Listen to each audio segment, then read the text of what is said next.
The night was bitter cold when the Crawford family first laid eyes on their new home, a two-story farmhouse standing alone against the harsh Montana wilderness, its weathered clapboards barely visible through the swirling snow. The year was 1897, and like many families seeking their fortune in the expanding American frontier, the Crawfords had left everything behind in Boston after James Crawford lost his position at the bank. "Well, here we are," James announced, his breath forming clouds in the frigid air as he pulled the horses to a stop. "Our new beginning." From the wagon, Elizabeth Crawford pulled her wool shawl tighter around her shoulders, her eyes scanning the isolated homestead with uncertainty. Beside her, 14-year-old Emma and 10-year-old Thomas peered out, their expressions mirroring their mother's apprehension. "It's so quiet," Emma whispered. "That's the sound of peace," James replied with forced optimism. "No city noise, no neighbors arguing, just us and nature." Thomas clutched his mother's arm. "It looks scary." "Nonsense," James said, jumping down from the driver's seat and extending his hand to help his family. "It's just unfamiliar. You'll grow to love it." The journey from Boston had been arduous. 2 weeks of travel by train to the nearest town, followed by 3 days in the wagon James had purchased with the last of their savings.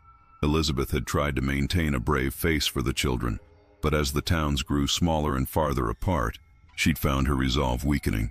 Now, standing before this isolated farmhouse with miles of wilderness stretching in every direction, she wondered if they had made a terrible mistake. "It'll be warmer inside," James assured them, noticing Elizabeth's hesitation. "The land agent promised the chimney is in good working order." As they trudged through knee-deep snow toward the house, Elizabeth noticed something odd about the structure.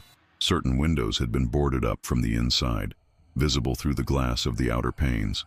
Why would someone cover windows from within? "James," she began, but he was already striding ahead, eager to prove the worth of his investment. As the family approached the house, the wind carried a distant howl that made them pause. James laughed nervously. "Just wolves. They won't come near the house." "Are there many wolves in these parts?" Elizabeth asked, drawing Thomas closer. "The land agent mentioned them but said they keep to the deep forest most times. Nothing to worry about." James fumbled with the key, his fingers stiff with cold. The door swung open with a protesting creak, revealing darkness beyond. James stepped in first, striking a match to light the lantern he'd carried from the wagon. The wavering flame illuminated a dusty foyer, casting long shadows up the staircase that dominated the entrance. The interior of the farmhouse was cold and musty, years of neglect evident in every corner. James lit a lantern, illuminating the dust-covered furniture left behind by the previous owners. Elizabeth ran a finger across a table, leaving a clean line in the thick dust. "Why would someone abandon a perfectly good home?" she asked. James shrugged. "The land agent mentioned something about the previous family deciding farming wasn't for them. Too isolated, I suppose. But the price was right, and with my severance, we can make this work." "It's so cold," Emma complained, hugging herself. "I'll get a fire going," James promised. "Thomas, come help me bring in our supplies. Emma, see if you can find some lamps or candles in the kitchen." As the family separated to their tasks, Elizabeth remained in the foyer, her gaze drawn to a faded portrait hanging on the wall. The painting depicted a family, mother, father, and 2 children, posed stiffly in front of what appeared to be this very house. The faces were somber, the eyes somehow unsettling, even in the poor light. "The previous owners, I presume," she murmured to herself, leaning closer to read the small plaque on the frame. "The Blackwood family, 1878. Something about the image disturbed her, perhaps the unsmiling faces, or the way the mother's hand gripped her daughter's shoulder with white-knuckled intensity. Elizabeth quickly turned away, focusing instead on helping James bring their belongings inside. That night, huddled together for warmth around the newly lit fireplace, the family ate a simple meal of bread and dried meat. Outside, the wind howled, finding every crack and crevice in the old house, creating an eerie symphony of whistles and moans. "I don't like it here," Thomas said, his voice small. "Hush now," Elizabeth soothed. "It's just a house. We'll make it our home."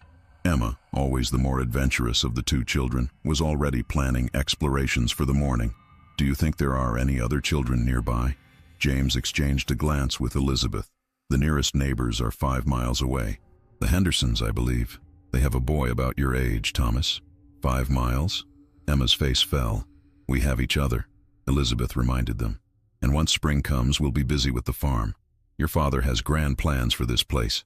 James nodded enthusiastically. "The soil here is rich, better than anything back east. We'll plant wheat, maybe some corn. There's an apple orchard that needs pruning, but it should produce well. By fall, we'll have put by enough to see us through next winter comfortably." "And the livestock?" Elizabeth asked, remembering the empty barn they'd passed on their arrival. "I'll go to town next week, see about purchasing a milk cow, some chickens, maybe a pig or two if the price is right." Emma picked at her bread. "What about school?" James's smile faltered slightly. "Well, that's something we'll need to adapt to. The nearest school is in town, too far for daily travel. Your mother will continue your lessons here." Elizabeth nodded, though the thought of being solely responsible for the children's education added another worry to her growing list. In Boston, both children had attended proper schools. Emma had shown particular promise in mathematics and literature. Would she be able to nurture those talents here, so far from books and other minds? As they prepared for bed, arranging their bedrolls near the fire until proper sleeping arrangements could be made, a strange scratching sound came from the walls. James dismissed it as mice or the house settling, but Thomas insisted it sounded like fingernails dragging across wood. "It's an old house, son," James said firmly. "Old houses make noises." The family slept fitfully that first night, the strange surroundings and unfamiliar sounds keeping them on edge. Elizabeth found herself waking at every creak and groan, straining to identify each noise in the darkness. That night, as the family slept, Elizabeth woke to the sound of footsteps overhead. The upper floor was still uninhabited, filled with the previous owner's abandoned belongings that they hadn't yet sorted through. She nudged James awake. "Someone's upstairs," she whispered. James listened. The footsteps moved from one end of the ceiling to the other, deliberate and unhurried. "Stay here with the children," he said, reaching for the rifle he'd kept nearby. Elizabeth clutched his arm. "Be careful." James climbed the narrow staircase, the wooden steps creaking beneath his weight. The second floor was pitch black, the moonlight unable to penetrate the boards that had been nailed over the windows. He raised his lantern, casting long shadows across the hallway. "Hello?" he called out. "Is someone there?" The footsteps had stopped the moment he began climbing the stairs. Now only silence greeted him as he moved from room to room, finding nothing but sheet-covered furniture and trunks. No signs of an intruder, no open windows or doors. When he returned downstairs, Elizabeth was sitting up, wide-eyed. "There's no one there," he assured her. "The wind must have been moving something across the floor." Elizabeth didn't look convinced. "It sounded like footsteps, James. Human footsteps." "Well, whoever you heard, they're gone now. Try to get some sleep. We have a long day ahead of us tomorrow." But sleep didn't come easily for Elizabeth that night, nor for many nights afterward. The next morning brought clear skies and sunshine that revealed the true state of the property. The farmhouse stood in a clearing surrounded by dense pine forest, with fields that had gone fallow years ago stretching behind it. A weathered barn listed slightly to one side, and various outbuildings dotted the property, all in need of repair. James surveyed it all with determination. "It's going to take work, but by summer, we'll have this place producing again." In the harsh light of day, Elizabeth could see just how much work lay ahead of them. The house itself, while structurally sound, showed years of neglect. Paint peeled from the exterior walls, shutters hung crookedly from several windows, and the porch sagged dangerously on one side. The fields behind the house were overgrown with weeds, the soil hard and compacted from years without tilling. "Let's focus on making the house livable first," Elizabeth suggested, trying to hide her dismay at the enormity of the task. "Then we can worry about the fields." James nodded distractedly, his eyes fixed on the distant tree line. "I thought I saw something moving at the edge of the forest." Elizabeth followed his gaze but saw nothing. Probably just deer or another animal. "Yes, of course," James agreed, though he continued staring for a moment longer before shaking himself and turning back to the house. "You're right about priorities. House first, then outbuildings, then fields." While James inspected the barn and outbuildings, Elizabeth and the children began the arduous task of cleaning the house. They opened windows to air out the musty rooms, swept away years of dust, and removed the sheets from furniture to assess what could be salvaged. Emma discovered a trunk of old clothing in what would become her bedroom. Dresses and petticoats from at least 20 years earlier, preserved remarkably well despite the passage of time. "Look, Mother," she called, holding up a blue dress with intricate beadwork. "Isn't it beautiful?" Elizabeth examined the garment, running her fingers over the fine stitching. It is. I wonder why anyone would leave such lovely things behind. Can I keep some of them? Emma asked. They might fit me with a few alterations. Elizabeth hesitated. There was something unsettling about wearing the clothes of people who had abandoned them so completely. Let's set them aside for now. Once we're more settled, we can decide what to do with them. In the kitchen, Elizabeth discovered a journal wedged behind a cupboard. The leather-bound book had no name inscribed, but the yellowed pages were filled with neat handwriting. She tucked it away to read later, not wanting to be distracted from the day's work. Upstairs, Emma and Thomas sorted through the abandoned belongings, setting aside anything that might be useful. In what would become Emma's room, they found a trunk filled with women's clothing from at least 20 years earlier. "These are beautiful," Emma said, holding up a blue dress with intricate beadwork. "I wonder why they left them behind." Thomas, meanwhile, had discovered something far more interesting in his designated room. A small door, about 3 feet high, built into the wall behind where his bed would go. "Emma, look," he called. Emma joined him, eyeing the little door curiously. "What do you think it is?" "Let's find out." Thomas reached for the handle, but Emma stopped him. "We should tell Father first." Thomas pouted. "He's busy, and it's my room." Before Emma could protest further, Thomas pulled the door open. Behind it was a crawl space, dark and narrow, that seemed to extend deep into the wall. "It must go between the walls," Emma whispered, peering into the darkness. "Like a secret passage." Thomas leaned forward, trying to see further inside. "I think there's something in there." "Don't you dare go in," Emma warned, suddenly uneasy. "Let's tell Father about it." But Thomas was already squeezing through the small opening, disappearing into the darkness before Emma could stop him. "Thomas," she hissed. "Come back right now." Seconds stretched into a minute with no response.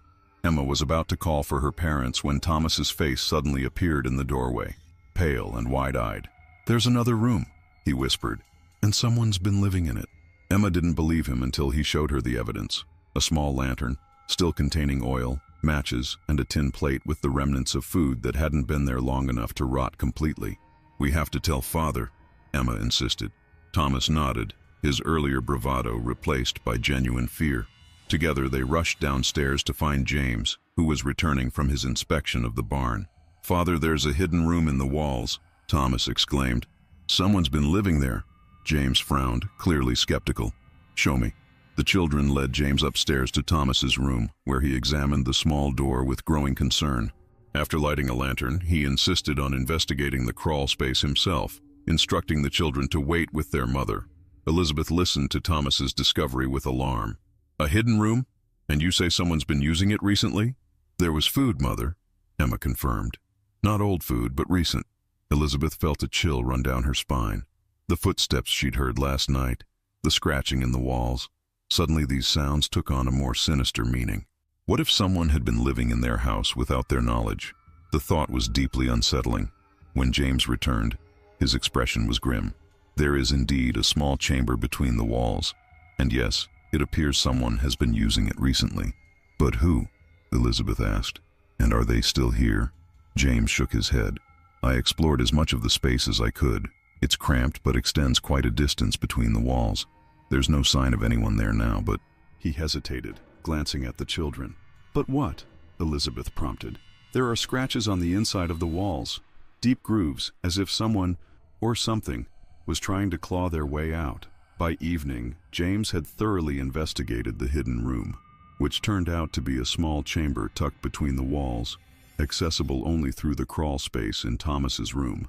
The evidence suggested someone had indeed been using the space recently, but there was no sign of them now. "Probably a drifter," James concluded. "Someone who took shelter here while the house was abandoned. Nothing to worry about. They're long gone now." Elizabeth wasn't convinced. "What if they come back? We're miles from any neighbors." "I'll nail this door shut," James promised, "and I'll keep the rifle handy. But I'm telling you, they won't be back. They'll have moved on once they realize the house was sold." That night, James made good on his promise, sealing the small door with several nails driven deep into the frame. But as the family ate dinner downstairs, Thomas kept glancing toward the ceiling. "What's wrong, Thomas?" Elizabeth asked. "I keep thinking about the person in the walls," he admitted. "What if they can't get out now?" "There's no one in the walls," James said firmly. "And if there was, they'd have other ways out." Houses like this are full of nooks and crannies. Elizabeth noticed James's gaze flicker to the walls as he spoke, betraying his own uncertainty. Despite his reassurances, he kept the rifle propped against his chair throughout dinner. As if to confirm his words, the scratching sound they'd heard the previous night returned, this time from behind the kitchen wall. James immediately rose and pressed his ear to the wooden panels. "Mice," he declared after listening for a moment. "We'll need to set traps." Emma exchanged a glance with Thomas. "Those don't sound like mice to me," she whispered when James stepped away. Thomas nodded, his face pale. "Mice don't have fingernails." "That's enough," Elizabeth interjected, seeing the fear building in her children. "Your father said it's mice, and that's what it is. Now finish your dinner." But later, as she washed the dishes, Elizabeth found herself listening intently to the sounds within the walls. The scratching had a rhythm to it, almost deliberate, moving from one section of wall to another as if following the family's movements through the house. Mice might scratch, but not with such purpose. That night, Elizabeth insisted Thomas sleep in their room, claiming he looked feverish. The boy didn't argue, clearly relieved not to be left alone. Emma, however, maintained her independent streak, insisting she was perfectly fine in her own room despite the strange noises. "I'm not a child, Mother," she said firmly. "And besides, we don't even know if anyone was really living in that space. It could have been an animal that brought in the food." Elizabeth didn't press the issue, though she made sure Emma's door remained open and that the girl had a candle burning beside her bed. Later that night, after the children were asleep, Elizabeth finally had a chance to examine the journal she'd found. Sitting by the fire, she opened the leather cover and began to read. The first entry was dated 1878, nearly 20 years earlier. "May 12th, 1878. We arrived at our new home today. John is convinced this land will yield better than our previous farm in Ohio. The children are excited about the adventure, though I confess I find the isolation unsettling. Our nearest neighbors, the Millers, are 5 miles east. John says I'll adjust to the quiet." Elizabeth felt a chill of recognition at words that could have been her own. She continued reading, following the daily accounts of Sarah Blackwood, the previous homesteader's wife. The journal documented the family's struggles with the harsh Montana climate, failed crops, and increasing tensions as their fortunes dwindled. July 3, 1878. The summer heat is oppressive. John works from dawn until dusk, determined to make this land productive. The children explore the forest edge, though I've forbidden them to venture deeper. Last night, Mary said she saw a man watching her from between the trees. Impossibly tall and thin, she said. John dismissed it as childish imagination, but I've seen how he looks toward the forest when he thinks no one is watching. August 17th, 1878. Something killed 2 of our chickens last night. John found them this morning, their necks broken but bodies otherwise untouched. He blames foxes, but there was no sign of an animal breaking into the coop. The door was open, as if whatever did this simply walked in.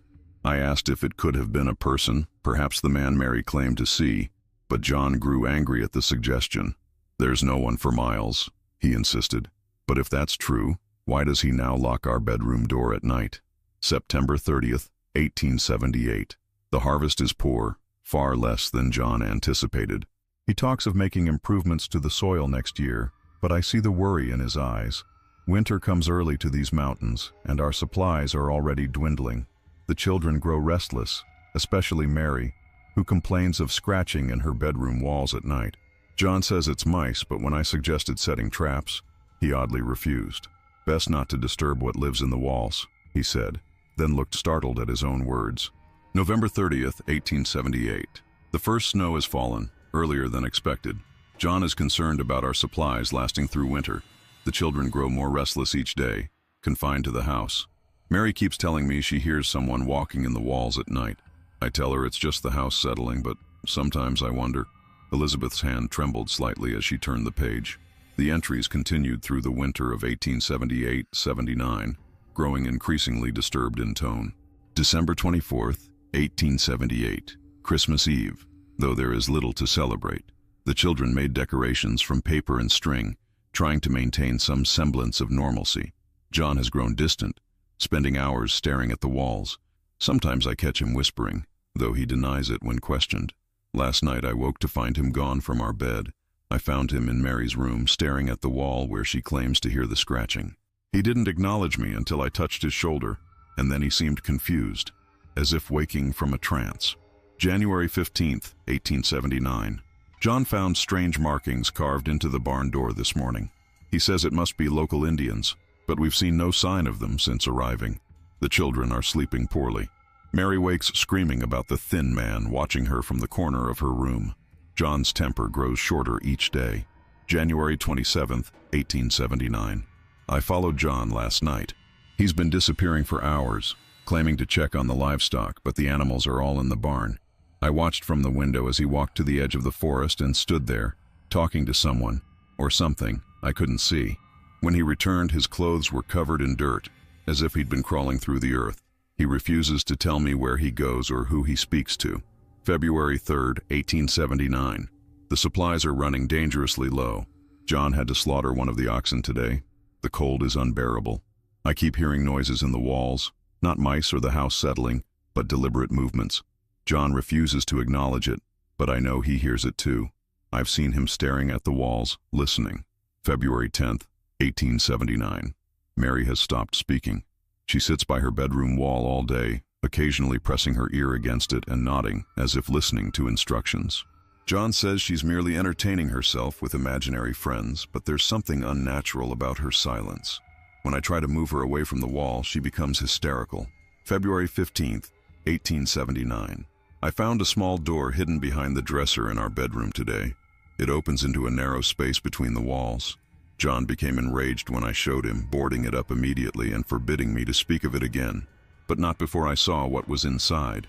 A collection of small, peculiar objects, twisted bits of metal, bones that appeared too thin to be animal, and drawings of elongated figures with too many joints in their limbs.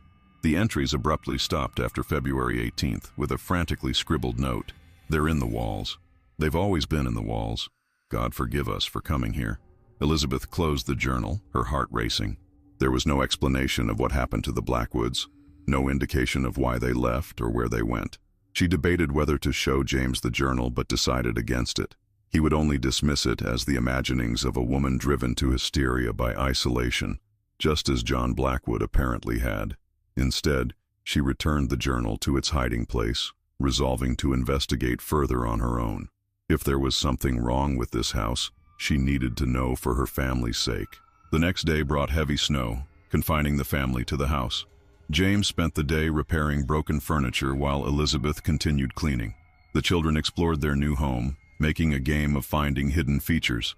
A loose floorboard here, a false bottom in a drawer there.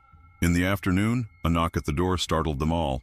James answered it to find a middle-aged man standing on their porch, his horse stamping impatiently in the snow behind him. "Afternoon," the man said, tipping his hat. "Name's Miller, Robert Miller. I farm a few miles east of here. Saw the smoke from your chimney and thought I'd welcome you folks." James invited him in, and Elizabeth quickly prepared coffee. Miller removed his hat and gloves, warming his hands by the fire as he surveyed the house. "Been a while since anyone lived here," he commented. "Not since the Blackwoods left. The land agent mentioned them," James said. "Said they decided farming wasn't for them." Miller's expression was unreadable. That's one way of putting it. Elizabeth felt a chill at his tone. "What do you mean?" Miller seemed to choose his words carefully. The Blackwoods were good people. John was a hard worker. Sarah was kind. Their children were well behaved. They came here with high hopes, just like you folks. "But?" James prompted. "But something changed that first winter.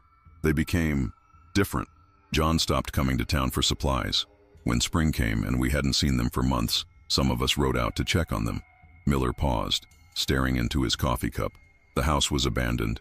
No sign of where they'd gone or why. Their wagon was still in the barn. Most of their belongings still in the house. "That's strange," Elizabeth said, thinking of the journal. "Did they leave any indication of what happened?" Miller shook his head. None that made sense. John had carved symbols all over the barn walls, strange markings no one recognized. The house was in disarray, but there was no sign of violence or struggle. They just vanished. Emma and Thomas, who had been listening from the doorway, exchanged worried glances. "The land agent didn't mention any of this," James said, frowning. "I'm not surprised. Would have made the place harder to sell." Miller finished his coffee and stood. "Listen, I'm not one for superstition. Probably they just couldn't handle the isolation, went mad with cabin fever, and wandered off. Happens out here sometimes. I just thought you should know." Before leaving, Miller added one final comment. If you folks need anything, don't hesitate to ride over. And if you notice anything strange, my door is always open. As Miller mounted his horse to leave, he leaned down to speak quietly to James. Elizabeth couldn't hear what was said, but she noticed James's expression darken. When he returned inside, he refused to meet her questioning gaze. "What did he tell you?" she asked. James busied himself stoking the fire. "Nothing of importance. Just mentioned that there's a storm coming. Said we should prepare for it." Elizabeth knew he was lying, but decided not to press the issue in front of the children. Later, when Emma and Thomas were occupied with a game of checkers, she confronted him. "What did Miller really say to you?" James sighed, his shoulders slumping. "He said that after the Blackwoods disappeared, no one would take this land. Several families tried over the years, but none stayed more than a few months. The last family left in such a hurry they didn't even pack their belongings." "And why didn't he mention this in front of the children?" "Because he didn't want to frighten them with ghost stories," James snapped. "And neither do I. This is our home now, Elizabeth. We've invested everything we have in this place. We can't afford to let superstition drive us away." After Miller departed, James tried to dismiss the story. "The man was just trying to frighten us. Probably thinks he can get this place cheap if we decide to leave." "I don't think so," Elizabeth said quietly. "I found Sarah Blackwood's journal yesterday. Her last entries were disturbed, frightened. She wrote about hearing things in the walls." James's expression hardened. "Why didn't you tell me?" "I'm telling you now," Elizabeth replied. "James, what if something really did happen to them? What if we're in danger too?" "This is nonsense," James snapped. "There's nothing wrong with this house except that it needs work. The Blackwoods probably just couldn't handle frontier life and left in the night rather than face the shame of failure." Emma spoke up from the doorway. "But Father, what about the hidden room? Someone was living there." "A vagrant, nothing more," James insisted. "I won't have this family worked up over ghost stories and superstition. We've invested everything in this place. We can't afford to leave." The conversation ended there, but the seeds of fear had been planted. That night, as snow continued to fall outside, the family retired early, exhausted from the day's work and emotions. In the middle of the night, Thomas woke screaming. Elizabeth and James rushed to his room to find him sitting upright in bed, pointing at the corner. "The thin man!" he cried. "He was watching me." James checked every corner of the room, finding nothing. "It was just a nightmare, son. There's no one here." But Thomas was inconsolable. "He was there. I saw him. He was so thin and tall, and his fingers were too long." The description sent a chill down Elizabeth's spine, remembering Sarah's journal entry about her daughter seeing a thin man. "He can sleep with us tonight," Elizabeth decided, gathering Thomas into her arms. James didn't argue, though his expression showed his frustration. As they left Thomas's room, Emma appeared in her doorway, her face pale. "I heard it again," she whispered. "Someone walking in the walls." The family spent the remainder of the night huddled in the master bedroom, none of them sleeping soundly. By morning, James's patience had worn thin. "This has to stop," he announced at breakfast. "We can't fall apart over every creak and shadow. This is an old house. It makes noises." End of story. Elizabeth bit back her retort, seeing the dark circles under James's eyes. He was afraid too, she realized, but couldn't admit it. The snow continued for 3 days, piling up against the house and isolating them further. During this time, the strange occurrences escalated. Items disappeared only to reappear in odd places. The scratching in the walls became louder, more deliberate. Twice more, Thomas woke screaming about the thin man. On the 3rd day, Elizabeth discovered something disturbing in the kitchen. A set of wet footprints that didn't belong to any of them, leading from the pantry door to the wall, where they simply stopped. The prints were elongated and narrow, with distinct toe marks that didn't quite look human. "James," she called, her voice shaking. "You need to see this." By the time James arrived, however, the footprints had dried, leaving only faint outlines that he dismissed as water Elizabeth herself had tracked in. "I know what I saw," she insisted. "Someone, or something, was in our kitchen." James rubbed his temples, a headache clearly building. "Elizabeth, please. We need to maintain our composure, especially in front of the children." But Elizabeth noticed how his eyes lingered on the wall where the footprints had led, and how he tested the solidity of the paneling with his knuckles when he thought she wasn't looking. That night, Elizabeth woke to find James's side of the bed empty. Alarmed, she grabbed her robe and went searching for him. She found him in Thomas's room, sitting in a chair facing the small door he'd previously nailed shut. "James," she whispered, "what are you doing?" He started at her voice, turning with an expression of confusion. I thought I heard something." "The scratching?" "No, a voice." James ran a hand through his hair, clearly distressed. "I thought I heard someone calling my name." "The children are asleep," Elizabeth said. "I just checked on them."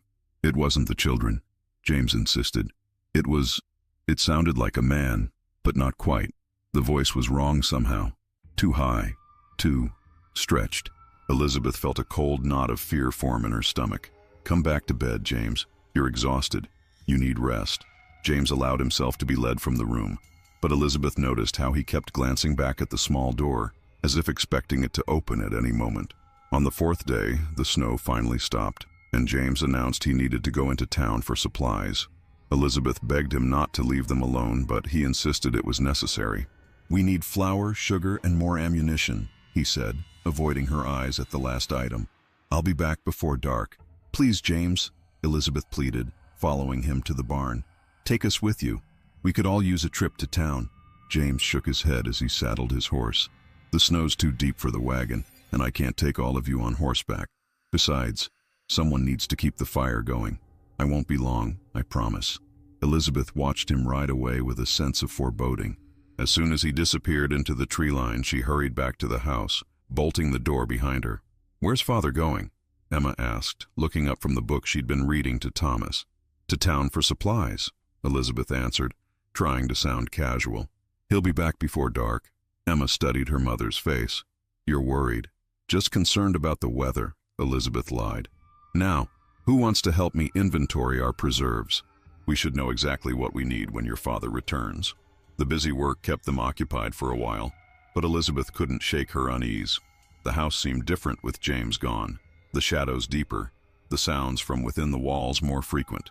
Even Emma, who had maintained a brave face through most of their ordeal, jumped at the occasional thump or scratch that emanated from behind the plaster.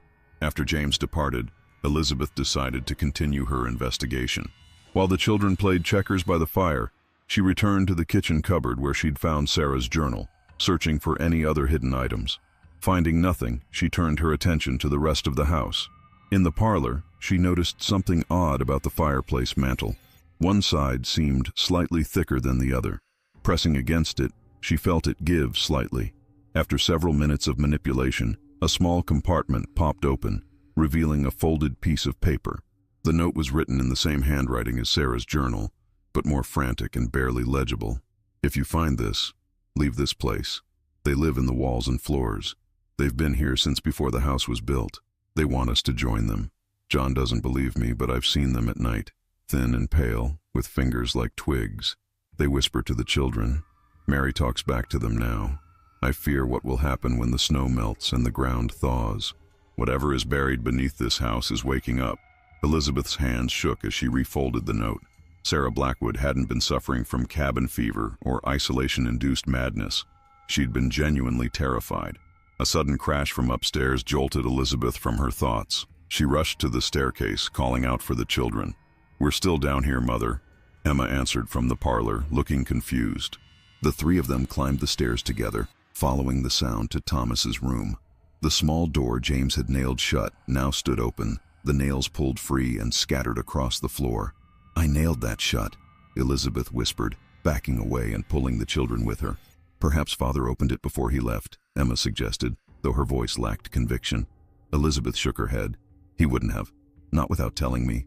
They retreated downstairs, Elizabeth keeping the children close as she considered their options. They couldn't leave on foot in the deep snow, especially with night approaching. Their only choice was to wait for James to return and then insist they leave immediately, even if it meant abandoning most of their possessions. As dusk fell, Elizabeth barricaded the doors and windows as best she could, keeping the rifle close at hand. The children sat huddled together by the fire, jumping at every sound. The scratching in the walls had stopped, replaced by an eerie silence that was somehow worse. "When is Father coming back?" Thomas asked repeatedly. "Soon," Elizabeth assured him, though she was growing increasingly worried. James should have returned hours ago. Night fell, and still James didn't return. Elizabeth kept the lamps burning, fighting against the encroaching darkness. The children eventually fell into an uneasy sleep on the sofa, while Elizabeth maintained her vigil by the window, watching the moonlit snow for any sign of James. Emma woke shortly before midnight, joining her mother at the window. "He should have been back by now," she said softly. Elizabeth put an arm around her daughter's shoulders. "The snow is deep. He might have decided to stay in town rather than risk the journey back after dark." "You don't believe that," Emma observed. "You're afraid something's happened to him." Elizabeth sighed. Emma had always been perceptive, too intelligent to be fooled by comforting lies. "I am worried, yes, but your father is resourceful. He'll find his way back to us. And if he doesn't, then we'll wait until morning and find a way to reach the Millers," Elizabeth decided. "We won't stay here alone." Emma nodded, seemingly satisfied with this plan. She was about to return to the sofa when she suddenly gripped her mother's arm. "Mother, look!" Elizabeth followed her daughter's pointing finger. At the edge of the tree line, a figure had emerged, moving awkwardly toward the house. "It's Father!" Emma exclaimed, relief evident in her voice. But as the figure drew closer, Elizabeth's relief turned to confusion, then horror. It was James, but he was moving strangely, as if his limbs weren't quite under his control. His normally purposeful stride had been replaced by a jerky, unnatural gait, and he wasn't alone. Shadowy figures flanked him, so thin they almost disappeared when they turned sideways, their long-fingered hands guiding James toward the house. "Get away from the window," Elizabeth whispered urgently, pulling Emma back. "But it's Father." "That's not your father," Elizabeth said, though even as the words left her mouth, she knew they weren't entirely true. It was James, but something was terribly wrong with him. "Wake your brother," Elizabeth instructed, retrieving the rifle from where it leaned against the wall. "Quietly." Emma did as she was told, gently rousing Thomas without alarming him. Elizabeth peered cautiously through the window again. James and his strange companions had reached the yard, their progress slow but steady through the deep snow. Now that they were closer, Elizabeth could see that the thin figures were even more disturbing than she'd first thought. Their bodies were elongated and jointed in all the wrong places, their heads too large for their skeletal frames. They moved with a terrible grace, like insects walking on delicate legs. Elizabeth backed away from the window, her heart pounding. She grabbed the rifle, checking that it was loaded before gathering the children. "We need to hide," she whispered urgently. "Now, is Father back?" Thomas asked sleepily. "Yes, but something's wrong. We need to hide until I can help him." Emma, instantly alert, took Thomas's hand. "Where?" Elizabeth thought frantically. The cellar was too obvious, and she had no desire to go deeper into the house. The barn was too far to reach safely. "The attic," she decided. Quickly and quietly, they crept upstairs, Elizabeth leading the way with the rifle. In the master bedroom, a small hatch in the ceiling led to the attic.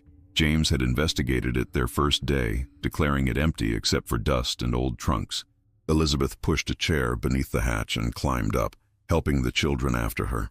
The attic was dark and cold, but offered hiding places among the abandoned trunks and furniture. She closed the hatch behind them, just as they heard the front door open downstairs. "Elizabeth?" James's voice called out, sounding normal enough to make her doubt what she'd seen. "Children? Where are you?" Thomas started to answer, but Elizabeth clamped a hand over his mouth, shaking her head vehemently. Something was wrong with James. The way he had moved outside, the shadowy figures guiding him. Whatever had happened to the Blackwoods was happening to them now. James's voice continued, the tone becoming increasingly desperate. "Elizabeth, please, I need help." The pleading tone nearly broke Elizabeth's resolve. What if she was wrong? What if James had merely been struggling through the snow, and the strange figures were just tricks of the moonlight and her overwrought imagination? But then the voice changed, taking on that strange sing-song quality that raised the hair on Elizabeth's neck. "I know you're here," James called, no longer sounding like himself at all. "The others want to meet you. They've been waiting so long." Footsteps moved through the house below, methodical and searching. Elizabeth held the children close as they huddled behind a large trunk, the rifle across her lap. "They've been here for centuries," the whisper said, "long before the house. They live in the earth beneath. They're so hungry for company." The footsteps reached the second floor, moving from room to room. Elizabeth could hear James talking, sometimes in his own voice, sometimes in a whisper that didn't sound like him at all. "The Blackwoods weren't suitable," James's voice continued conversationally. "Too resistant, but we will be perfect. I've already joined them, Elizabeth. It's wonderful. No more worry, no more struggle. "I don't like this game anymore," Thomas whispered, tears streaming down his face. "I want Father back." "Hush, sweetheart," Elizabeth soothed, though her own voice trembled. "We need to be very quiet now." The bedroom door creaked open. Elizabeth could hear James moving around below, searching. "The children will adapt quickly," he continued. "Children always do. You're the only question mark, Elizabeth. Will you join willingly, or will we need to persuade you?" A long silence followed, broken only by the sound of James pacing the room. Then abruptly, he stopped directly beneath the attic hatch. "Ah," he said softly. "There you are." The hatch began to rattle as something pushed against it from below. Elizabeth aimed the rifle, her finger trembling on the trigger. She couldn't shoot James. But was it really James anymore? The hatch flew open, and James's face appeared, his eyes unnaturally wide and gleaming in the darkness. Behind him, Elizabeth caught glimpses of the thin figures, their elongated limbs and two large heads hovering just out of clear sight. "Come down, Elizabeth," James said, his voice distorted. "The others want to meet you." Elizabeth raised the rifle. "James, if you're still in there, fight this. Remember who you are." James's expression flickered for a moment, confusion replacing the eerie smile. "Elizabeth, what's happening?" "They've done something to you," Elizabeth said desperately. "The things in the walls. You need to fight them." James's face contorted in pain. "Run," he gasped, his voice momentarily his own. "Take the children and run." Then his expression smoothed out, returning to the unnatural calm. "There's nowhere to run to," the other voice said, using James's mouth. "This land is ours. The house is merely a convenience." As James began to pull himself up into the attic, Elizabeth made a split-second decision. Shoving the children toward the far end of the attic, she fired the rifle into the floor near the hatch, not aiming to hit James, but to startle him and create a distraction. The plan worked. James fell back in surprise, and Elizabeth used the moment to slam the hatch shut, dragging a heavy trunk over it. "The back window," she hissed to the children, pointing to a small window at the rear of the attic that overlooked the sloped roof of the kitchen extension. "We can climb down from there." Emma moved quickly, forcing the window open despite years of paint sealing it shut. Below, they could hear James recovering, pounding on the hatch and calling to them in that horrible, not his voice. "I'll go first," Elizabeth decided, handing the rifle to Emma. "Then Thomas, then you. We'll make for the barn. There's a sled there we can use to get away." The drop from the window to the kitchen roof was only a few feet, but climbing out in the dark was terrifying. Elizabeth managed it, then helped Thomas through. As Emma was passing the rifle out, the trunk barricading the hatch suddenly slid aside with unnatural force. James emerged, but it was immediately clear that whatever was controlling him had taken firmer hold. His movements were jerky and wrong, his head tilting at an impossible angle. Behind him, the thin figures were more visible now, their elongated limbs and skeletal forms moving with a terrible grace. "Emma!" Elizabeth screamed as one of the figures reached for her daughter. Emma fired the rifle without hesitation, the bullet splintering the attic floor between James and the creatures.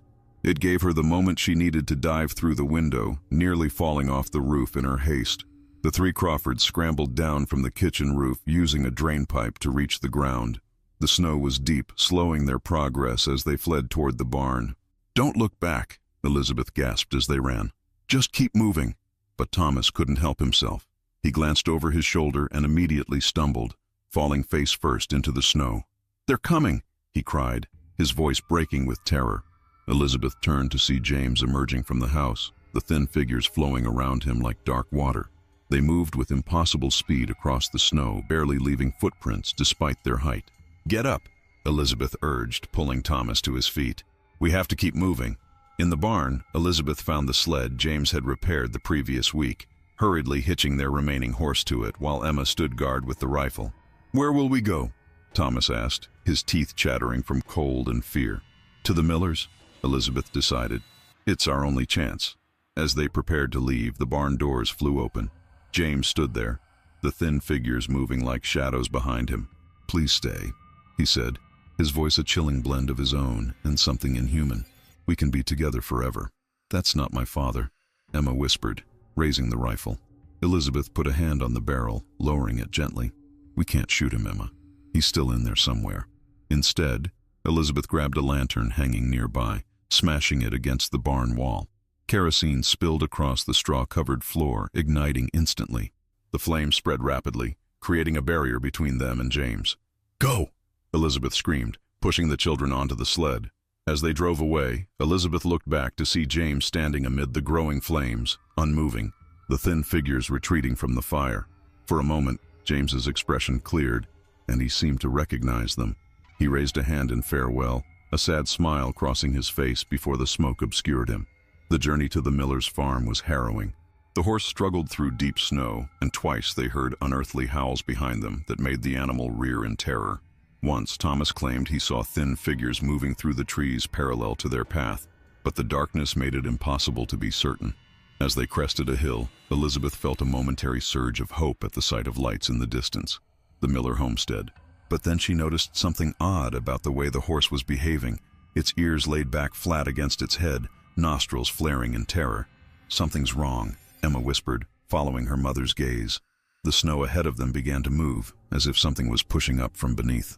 A thin hand, unnaturally elongated with too many joints, broke through the white surface, followed by another and another. "They're coming up from the ground," Thomas whimpered. Elizabeth snapped the reins, urging the horse forward, but the animal reared in panic, nearly overturning the sled.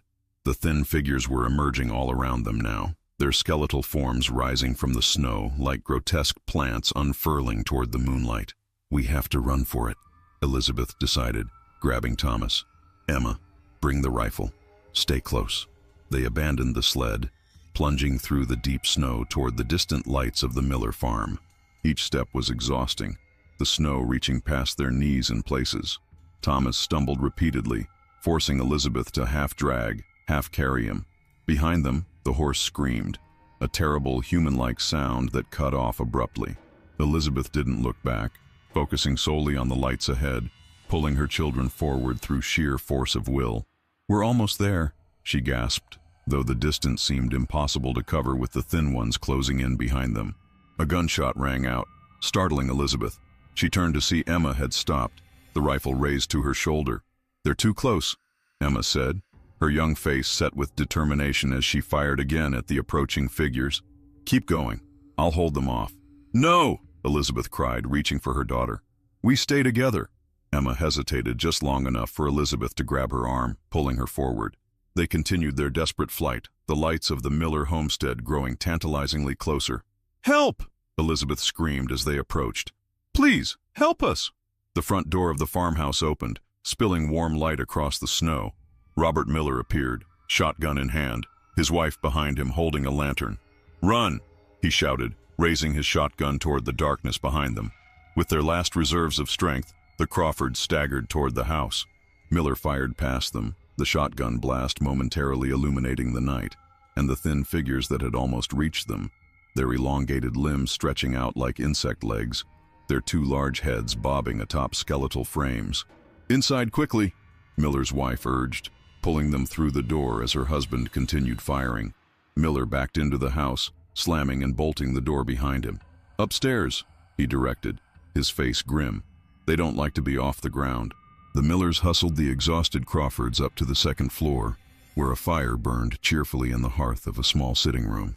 Mrs. Miller wrapped them in blankets while her husband kept watch at the window, shotgun ready. "They're retreating," he reported after a tense silence, "at least for now." "What are they?" Elizabeth asked, her voice hollow. Miller shook his head. "No one knows for certain. The Indians avoided that land long before white settlers arrived. They said the earth there was thin, that things could cross over from somewhere else. Things that want to be human, but can't manage it on their own. They took James," Emma said, tears finally breaking through her stoic facade. "They made him like them." Miller's expression softened with sympathy. "I should have warned you more clearly when I visited, but who would believe such things? I saw them up close," Thomas whispered. "They had too many bones in their arms and legs, and their faces." He trailed off, shuddering. "Don't think about it now," Mrs. Miller soothed, placing a cup of hot tea in his hands. "You're safe here." "James," Elizabeth whispered. "Could he still be—" "I don't know," Miller admitted, "but we'll go back at first light, armed and prepared, if he survived the fire." But they never had the chance to find out. That night, a fierce blizzard descended, the worst in living memory according to the Millers. For 3 days, the snow fell without cessation, making travel impossible. When it finally cleared, A group of men from the nearest town joined Miller and Elizabeth to investigate. They found the farmhouse and barn reduced to charred ruins. The fire had spread from the barn to the house, consuming both completely. Of James, there was no sign, no body, no remains of any kind. The fire wouldn't have burned hot enough to leave nothing. One of the men muttered, "There should be something left." As they searched the property, Elizabeth noticed something strange about the ground where the house had stood. The snow there was melting rapidly, revealing scorched earth beneath. But more disturbing were the holes, dozens of them, each about the size of a fist, dotting the ground where the foundation had been. "Like burrows," Miller observed, keeping Elizabeth back, going deep into the earth. One of the men bent to examine the holes more closely. "Something came out of these," he said, pointing to disturbed soil around the openings. "Or went in." Elizabeth felt a wave of horror wash over her. "We need to leave," she said urgently. "Now." No one argued. They retreated to their horses, but as Elizabeth mounted, she heard Thomas call out from where he waited with Emma by the road. "Father." Elizabeth's head snapped up. At the edge of the forest stood a figure that resembled James, but even at this distance she could tell something was wrong. The proportions were slightly off, the posture too stiff. Beside him stood other figures, thin, elongated shapes that seemed to waver in and out of visibility. "Go!" Miller shouted, spurring his horse. The group fled, but as they rode away, Elizabeth looked back one last time. The James thing raised a hand in farewell, exactly as the real James had done during their escape. Beside him, one of the thin figures mimicked the gesture, its two long fingers splayed awkwardly. The Crawfords never returned to Montana. With Miller's help, Elizabeth sold the land, at a significant loss, to a logging company that planned to clear-cut the forest. She didn't warn them about what lurked beneath the soil. Perhaps she should have, but who would have believed her? They settled in California, as far from Montana as they could manage. Elizabeth never remarried, devoting herself to raising Emma and Thomas. The children gradually recovered from their ordeal, though Thomas would always sleep with a lamp burning, and Emma developed a lifelong claustrophobia that made small spaces unbearable. Years later, Elizabeth received a letter from Robert Miller. The logging company had abandoned the Crawford property after a series of accidents claimed the lives of several workers. The land remained vacant, the ruins of the house and barn slowly reclaimed by the forest. In his letter, Miller included a newspaper clipping about strange disappearances in the area, hunters who entered the forest and never emerged, travelers on the nearby road who vanished without trace. Local legend now told of thin figures seen moving between the trees at dusk, and sometimes, accompanying them, a man whose gait was just slightly wrong, as if he was still learning how to move on human legs. Elizabeth burned the letter and clipping immediately. She never spoke of Montana again, not even when Thomas, as an adult, pressed her for details about his father's death. Some truths were better left buried, just as some lands were better left uninhabited. As the years passed, Emma married a kind shopkeeper and had 3 children of her own. She never told them about Montana or the thin ones, though she instructed her husband to always check inside the walls before purchasing a new home. Thomas became a doctor, specializing in diseases of the bones. His colleagues admired his precise knowledge of skeletal structures, never knowing it stemmed from memories of creatures with too many joints in their limbs. Elizabeth lived to see her grandchildren grow, finding peace in their normal, uncomplicated lives. But sometimes, on cold winter nights when the wind rattled the windows of their California home, Elizabeth would wake to the sound of scratching in the walls. Just mice, she told herself, just the house settling. Yet she never investigated. Instead, she would lie awake until dawn, listening, remembering, and wondering if the thin figures that had taken James had followed them after all, patient and persistent, waiting for the right moment to emerge from whatever dark spaces they inhabited. And sometimes in those darkest hours before dawn, she thought she could hear James's voice, distorted and wrong, calling her name from somewhere deep within the walls. On her deathbed, Elizabeth confided one last secret to Emma. "I've seen your father," she whispered, "all these years, standing at the foot of my bed some nights. Not quite him anymore, but not entirely gone either. He watches over us, in his way." Emma dismissed this as the delusions of a dying woman, until the night after Elizabeth's funeral, when she woke to find a figure standing in the corner of her bedroom. It resembled her father as she remembered him, but wrong in subtle ways. Too tall, too thin, joints bending at impossible angles. Yet the eyes, when they met hers, held a warmth and sadness that was unmistakably human. The figure raised a hand in the same farewell gesture Emma had seen decades ago outside the burning barn. Then it melted into the wall, leaving only a faint scratching sound that gradually faded to silence. The Crawford family's story became a whispered legend in Montana territory, passed down through generations. Some say the land remains vacant to this day, the forest reclaiming what was once briefly human domain. Others claim a new house stands there, built by those unaware of the history, its inhabitants unaware of what sleeps beneath their feet. But everyone agrees on one thing.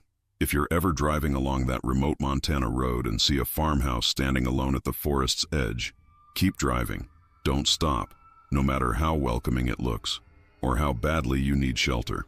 And if you hear scratching in your walls at night, pray it's just mice, because the thin ones are still there, still hungry for company, still learning how to be human, and they're very, very patient.